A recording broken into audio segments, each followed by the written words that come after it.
Análisis con Pepe Bainat de Bolsas y Futuros. Pepe, ¿qué tal estás? Buenas tardes. Buenas tardes, ¿qué tal? ¿Cómo va eso?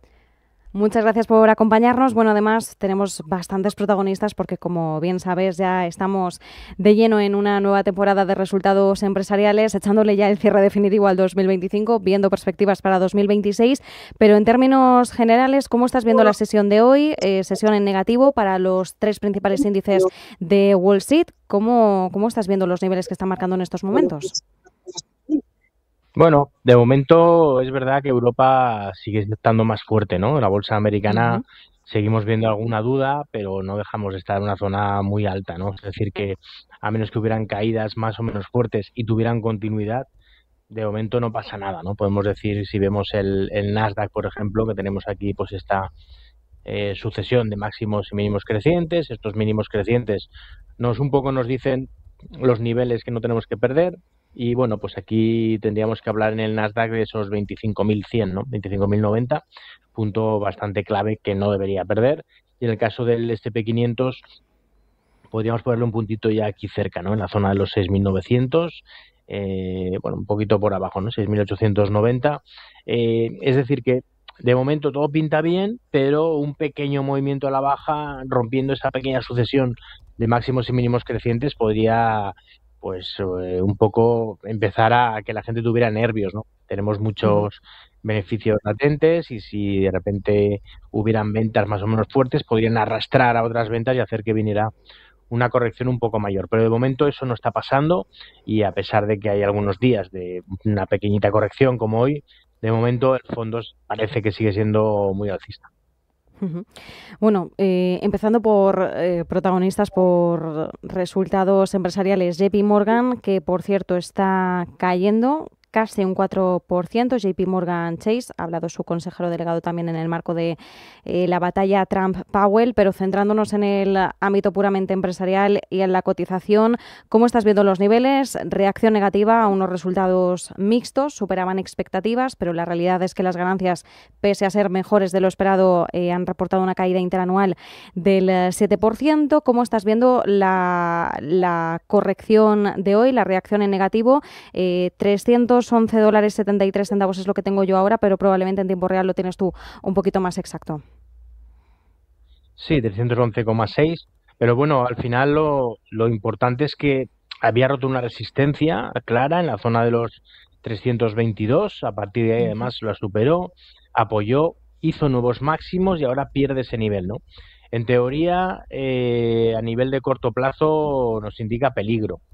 Y solamente si se superaran los máximos de hoy, que ha hecho en la apertura prácticamente en la zona de 326,6, se anularía esta sensación bajista que tenemos de corto plazo. De momento es señal para salida de los que tengan las operaciones más de corto plazo Ujú. y bueno, quizá los que tengan operaciones de más, pues de medio plazo o largo plazo deberían aguantar hasta la zona de 300, 295 y ya si perdiera esos niveles es cuando ya hablaríamos de un posible giro de medio plazo, ¿no? Pero ahora señal de Ujú. corto plazo de momento negativa. Ujú. Bueno, pues por el momento señal de salida para aquellos inversores que estén en JP Morgan a corto plazo. Bank New York Mellon, este sí rebota, también ha presentado hoy resultados. En el caso del banco, bueno, también hemos visto que superaba las estimaciones del mercado, pero si vemos un crecimiento tanto en ingresos como en beneficios respecto al año anterior.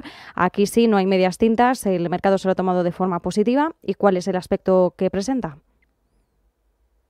Pues este tiene un buen aspecto, la verdad, porque sigue con esta escalerita, ¿no? Que vemos de Ujú. máximos y mínimos crecientes. Cada Sí. resistencia luego además sirve para un apoyo que se convierte en soporte. Aquí ha pasado otra vez lo mismo y ahora parece que vuelve a buscar nuevos máximos. De momento, ningún problema, ¿no? Todo buen aspecto y solamente si perdiera los mínimos de ayer, que es donde arrancó mínimo antes de hacer un máximo en la zona de 118,5, es cuando vendrían los problemas de corto plazo, sobre todo, ¿no? Pero de momento, la verdad es que muy bien, buen aspecto y bueno, valor máximo histórico en una situación de subida libre, ¿no? Que es cuando más pueden seguir subiendo los valores.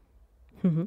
Bueno, algo más errático, al menos en lo que llevamos de año, que es poquito, es lo que hemos visto en Delta Airlines. Hoy publica resultados, está cayendo la compañía, a pesar de que probablemente pueda obtener o mantener o ampliar márgenes gracias a aquellos viajeros pues, con mayor poder adquisitivo que adquieran los billetes de clase alta. Sí que es cierto que el panorama que dibuja es algo incierto de cara a este 2026 o algo más negativo respecto a 2025.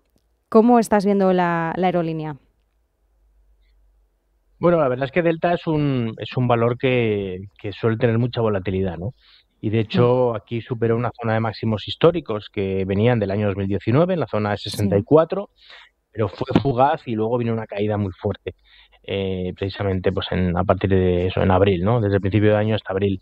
Luego a partir de ahí ha reaccionado muy bien y ahora pues estaba de nuevo atacando esa zona de máximos y bueno, pues ahora está presentando alguna duda, pero la verdad es que mientras no pierda la zona de los 63,5, da la impresión de que este movimiento podría ser ya el bueno, ¿no? Muchas veces cuando un Ujú. valor ataca a un máximo histórico importante y no puede a la primera y cae con fuerza, a la segunda normalmente pues ya tiene más fuerza, ¿no? Entonces, bueno, la verdad es que podría hacerlo bien. Es verdad que hoy tiene alguna duda, ha salido bajando, ha subido, luego vuelve a bajar, pero yo creo que está aguantando bien, ¿no? Esta zona de soporte, la zona de 68,5, quizás un poco la clave de muy, muy corto plazo, pero yo creo que el nivel Ujú. más importante, de verdad, está en la zona de 63,5, nivel que sí que si lo perdiera otra vez podría venir una cosa como esta, ¿no? Caída otra vez fuerte, pero de momento no pinta mal. Ujú. Bueno, pues por el momento nos quedamos con esto con Delta Airlines, no pinta mal y nos da tiempo, porque nos quedan 2 minutitos, Pepe, para echar un vistazo al oro y la plata. El oro, por cierto, que ha superado los $4.600. La plata ya se habla de una capitalización que es superior incluso a la capitalización bursátil de Nvidia. La plata en torno a los 4,8 billones de dólares, Nvidia 4,5. ¿Cómo estás viendo a estos dos metales preciosos? Bueno, pues los veo muy alcistas los dos, pero desde luego el que está desbocado es la plata. El oro pues lo Ujú. está haciendo bien, pero tiene más esa escalerita más poquito a poco, por decirlo así. Ahora ha superado la zona de los 4.584, que es el máximo que alcanzó antes de esta vela negra. Eso es Sí. una bastante buena noticia porque nos indica que lo más probable es la continuidad alcista, pero es que lo de la plata es tremendo, porque ha tenido aquí una consolidación, marcó una especie ahí de doble techo, pero que no se confirmó, que puede ser una señal de cambio, pero al final no lo ha sido, en la zona de 82,6, y la superación de ese nivel nos lleva a un nuevo tramo alcista. A ver, el problema que tiene es que la velocidad de subida es muy fuerte, se ha alejado Ujú. muchísimo de la media de 200 días. Se dice que cuando un valor se aleja pues en un 100% de la media de 200 días, la probabilidad de una corrección fuerte es muy grande, ¿no? Y es lo que está Ujú. pasando prácticamente aquí en este valor, en este activo, ¿no? En la plata. Entonces creo que para operaciones de corto plazo, pues todavía se le puede rascar algo. Habría que poner un stop, desde luego, por debajo de los 82, por si acaso, pero me parece ya que está empezando a ser un valor peligroso, ¿no? Por la velocidad de la subida, y correr detrás de los precios normalmente no es una buena noticia, una buena Ujú. señal. Pues nos quedamos con esto, con, bueno, la plata, como bien decías, está desbocada, no hay otra forma de calificar en estos momentos esa subida, este subidón que hemos tenido. Bueno, empieza a ser peligroso, vamos a quedarnos sobre todo con esto. Muchísimas gracias, como siempre, por el análisis en clave técnica. Pepe Baina, de Bolsas y Futuros, un fuerte abrazo. Igualmente, hasta pronto. Chao.